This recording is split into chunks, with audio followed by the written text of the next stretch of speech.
बिहार में बाढ़ आइल बा आ बाढ़ पीड़ितन का दशा बा। अरे ढहल बा बाढ़ के कहरिया हो बढ़ल बा लचरिया। ढहल बा बाढ़ के कहरिया हो बढ़ल बा लचरिया। गाँव बहे घर बहे सगरी सिवान बहे। मोटरी में बान्हल चाउर और दाल बहे बही जाला। अरे बही जाला लोटा आथरिया हो बढ़ल बा लचरिया।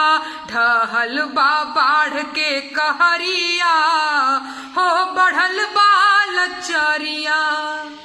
फलना बाबू सेवा में 2 गुनाए भेजे।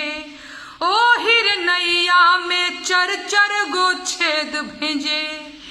कि डूबेला बीच मझधरिया हो बढ़ल बा लचरिया।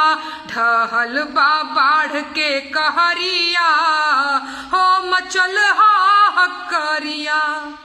कैसन काम बा हो फलाना बाबू के कि अखिया पे कर चर्बी चढ़ल बा।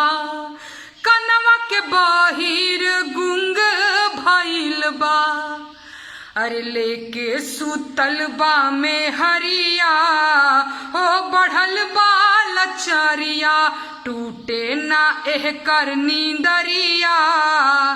अरे मुअना परल बा सौरिया हो ढहल बा कहरिया। भड़कल शासन के नजरिया हो ढहल बा कहरिया। ओह पर कोरोना बेमरिया हो बढ़ल बा लचरिया।